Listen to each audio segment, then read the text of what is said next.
while back, I was at the doctor and they told me, we think there's something wrong with your brain.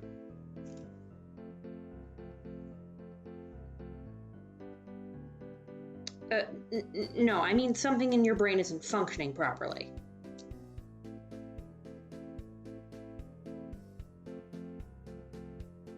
No, there is something clinically wrong with the way that you are.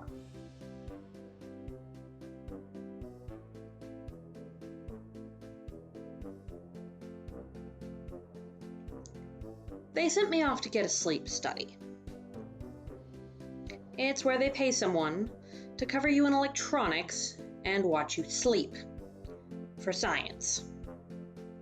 Totally creepy concept and not how I want to spend my Friday night, but when your brain is broken, you don't get a vote. So I arrive around 8 p.m. and the lab is locked up for nighttime. To get in, you ring a little doorbell, and a fully armed security guard answers. And trust me, carrying a bright pink overnight bag and wearing a Mario t-shirt will not make you exempt from getting his death glare. Especially if you ask if he's offering turn-down service that evening. The study room looked like they asked a mad scientist to design a posh hotel. On one hand, there's a lovely bed, comfy chair, and a fully stocked vanity. But there's also 3 cameras staring at you, coat hooks full of wires covering the walls, hidden restraints under the mattress, and a giant machine that looks like a bomb tech's worst nightmare on the end table. Just as I'm realizing all those wires need to attach to something and I'm counting my orifices and seeing I'm outnumbered, in walks Jenny. Jenny is the pretty young sleep technician who loves her job. She's the type who believes every procedure conducted helps save a life and is extra thankful to be a part of that process. In short, she's an angel made of sunshine and smiles, and upon meeting her, I immediately thought, the only thing creepier than someone probing your ass and watching you sleep is them being super freaking upbeat about it.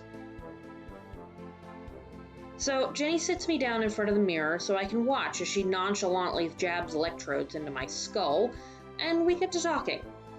Turns out Jenny has worked in sleep labs for years and is secretly one of those battle-hardened nurse warriors who has literally witnessed every horror the psych ward could throw at her. She once had a schizophrenic patient who started shouting demonic epithets and attacking everything in reach while they were sound asleep. She tackled him. So not only is Jenny a freaking ray of sunshine, she's also a badass, and I literally have no choice but to like her. Anywho, we're talking, and meanwhile she's finding every bit of real estate to slap on sticky electrode pads until I look like a cross between Frankenstein's monster and Iron Man. It's kind of like that middle school sleepover where the girl you barely know offers to style your hair because she just received a Barbie makeover kit and found the non-safety scissors. And you're like, I trust you're completely qualified for this. But instead of covering you with colorful asbestos-filled chalk dust and 6 tons of body glitter, she's got craft paste and an electroshock kit. So I finish my transformation into the human lightning rod, and it's time for bed. But I can't just pop under the covers, turn off the light, and settle in. No, first I have to balance my head on the delicate braid of wires that Jenny has lovingly woven into my cerebellum, so that I can lay on it without ripping the wires off my scalp or causing my neck to become pinned at such a vicious angle that I walk like Quasimodo for 3 days. Spoiler alert, it can't be done. It's like trying to find a pair of women's pants with pockets big enough for your phone to fit. Impossible. If that wasn't enough of a problem, there's also wires looped around my torso and legs that lets them record even the most minuscule movements, so don't you dare fart. Which makes trying to find a sleeping position like navigating a laser grid. And there's a plastic tube shoved so far up my nose it can see the packed side of my memories, making me painfully aware of my breathing, which made me completely forget how to breathe like a normal person and start taking random gulps of air with all the rhythm of a drunken drummer playing bongos with his butt cheeks. So here I am trying to navigate my new hellscape of an existence, and Jenny, sweet, helpful Jenny, just smiles, waves, and slammed the frickin' door. I did eventually, somehow, get to sleep that night. Then they woke me up at the crack of dawn, gave me 15 minutes to gather what was left of my dignity, and shoved me out on the street. A week later, I get called in so my doctor could tell me they want to do the whole thing all over again. But this time there will be more tests. So I'm back at the lab, got my Franken-cyborg look going on, and I've just woken up from yet another wonderfully comfortable night's rest. When I get introduced to the next torture, naps. I hate naps. I have never ever felt better after taking a nap. I usually wake up a half hour after collapsing with the same exhaustion I started with, plus sore muscles, bedhead, and the added insult of lost time. Time is precious to me. It's the only thing in this world that you can't get more of, and I've got shit to do with what I have. So I took the naps. Sleep has different stages you pass through, each with a specific purpose. There are 4 stages to sleep. Stage 1, 2, 3, and REM, rapid eye movement. Stage 1 is where you're starting to relax. Your heart rate slows down, your temperature falls, and your brain starts into sleep mode. Stage 2 is light sleep. That's where most people nap. It's a nice little recharge cycle where you recoup some of the energy you've lost. Then there's Stage 3. Stage 3 is the good stuff, the deep, glorious sleep where all of your problems just melt away and you're left feeling refreshed and rejuvenated.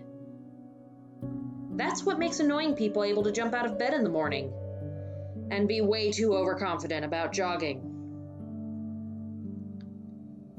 It's your brain's way of saying, I know I put you through a lot, but I still love you. Stage 3 is so good you actually lose weight doing it. It's just that good. Then there's REM. In this stage, your breathing and heart rate get faster, your eyes dart side to side, you become completely paralyzed, and you start hallucinating vividly. It's where your dreams come from. Apart from allowing your brain the chance to fully explore that time you called your 3rd grade teacher Mom, or analyze your deepest, darkest opinions of bees, doctors aren't really sure why we have it at all. It's counterproductive for actual sleep, and there's a lot of chances for things to go wrong. Like if it doesn't actually paralyze you when you accidentally start pummeling your husband with the large stuffed fish you keep by the bed to ward off jellyfish. Stuff like that. REM is like that bumbling toddler that gets brought to the party, ignored by its parents, and subsequently becomes the responsibility of anyone unfortunate enough to be near it. No one's really sure why it's there to begin with, but it's good for the occasional laugh, so everyone just agrees to tolerate it. As someone who has spent their entire life plagued by extremely vivid dreams, periodic sleepwalking, and the nightmare that is sleep paralysis, I have one thing to say to REM sleep.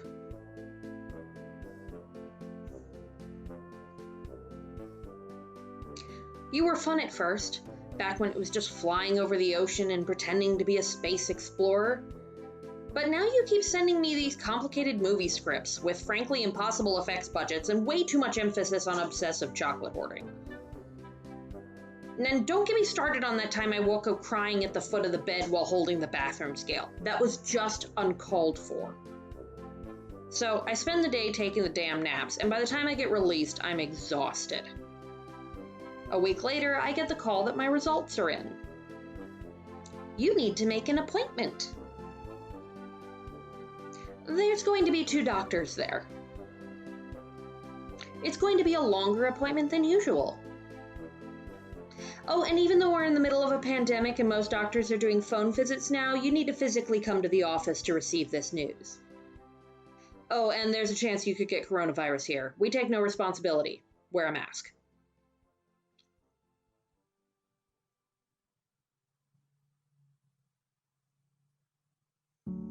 I've been lucky up to this point where the virus is concerned. I work from home, and my husband is an engineer who cleans up hazardous materials for a living, so the whole wash your hands, beware of germs bit is nothing new for us. I'd just been sitting back, having a laugh at all the newly homebound folks who couldn't hack a week living in my life without full-blown hysteria, thinking everything was going to be okay. The fact that I had to take a risk to get care, with nothing to protect me but my own often failing common sense and a home-sewn face mask, really brought the message home. I know that there are essential workers, keeping the world moving so the rest of us can have a chance to survive, and I have to say, you guys are amazing. The risk I took was small compared to what you're dealing with, and it was anxiety-inducing enough to leave me an emotional wreck, so I can't imagine the bravery involved to do what you're doing. I'm just thankful that there are heroes like you out there keeping the rest of us safe. Thank you. So, I'm sitting in the examination room for over an hour, a raw bundle of anticipation and nerves, just trying to keep my imagination from running away and planning my funeral. A casual dress barbecue with plenty of dogs and triple chocolate brownies. When the doctor finally came in, she has my results. She holds them up and her first words to me are, "Boy, you're an overachiever." Damn straight I am. I may be a dysfunctional, immature, borderline lunatic, but I am the best. So, when a normal person takes a nap during the day, it usually takes about 15 minutes to reach sleep stage 1, that nice relaxing one, and then they'll spend the rest of their nap in stage 2, the light sleep phase. Reaching stage 3 is uncommon, and reaching REM is rare unless you're napping for hours on end. Then there's me. Not only did I reach stage 3, the deep sleep phase, I did it on average in about 7 minutes. I reached REM in 2. I'm such a freaking overachiever that I started dreaming before I fell asleep. Do you understand how much of a jerkwad my brain has to be to decide to remix the freaking sleep stages? Oh yeah, the normal sleep routine may have been developed over thousands of years of evolution for peak efficiency, but mine has a beat you can dance to. Everyone else out there is acting like a functioning species. Meanwhile, I've got the REM goblin throwing a kegger in my brainstem, getting the other stages wasted and convincing them to switch their work shifts. For funsies! Turns out, I have narcolepsy. It's not like Hollywood would lead you to believe. It's not dramatically falling asleep in unexpected but opportune locales, where suave, heartbroken men can discover how beautiful I look while dreaming, and whisk me away to a romantic life of napping under breeze-filled opaque white curtains. No, it's me looking like a failed Muppet, managing a migraine, while simultaneously navigating endless hallucinations that typically involve me asking my poor overworked husband whether or not I still have legs. Now, I know a lot of you are imagining me suddenly dropping to the floor in a fit of sleep, completely unconscious in a matter of seconds. Nope, that's cataplexy. It's part of Type I Narcolepsy, a sudden loss of motor control due to strong emotion. People who have it are often conscious when these episodes occur, even though it looks like the Sandman took a hit out on them. I have Type II, the less glamorous remake with all of the grogginess but none of the dramatic laugh till you literally drop pratfalls. Not that I don't get my share of fainting spells so stage-worthy Scarlett O'Hara would gasp with envy, but that's a rant for another time. According to my tests, I'm actually a grade A, top-of-the-line premium narcoleptic. Not just a touch of narcolepsy sprinkled in for seasoning, no, I'm the most narcoleptic they've seen. I make Sleepy from the Seven Dwarves look like a poster child for 5-hour energy. And for the record, I know they're a family of minors and it comes with the territory, but giving Sleepy a pickaxe was a poor decision at best and a murderous one at worst. He's one nap attack away from poking his own eye out. And Doc is not a certified medical professional, no matter how spiffy his glasses make him seem. The other dwarves should be ashamed that they put their greedy capitalist goals ahead of the safety and well-being of one of their own. Anywho, I asked my doctor how I got it, but unfortunately Type II narcolepsy isn't really understood yet. Medical science has only gotten so far, and the human brain is still this massive tangle of enigmas wrapped up in a lovely shroud of not a clue. They do know that it usually presents around late puberty, when a teen is becoming an adult, most likely due to physical changes. And there's evidence that it may be related to histamines, neurotransmitters made by the immune system that appear around that same time.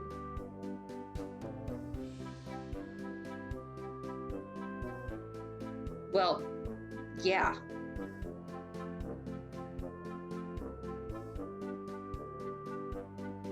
Sort of?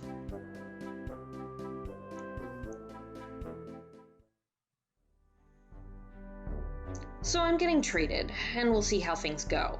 Hopefully I'll get to the point where I can exist with minimal napping and feel relatively normal. Not that normality and I have ever been on speaking terms.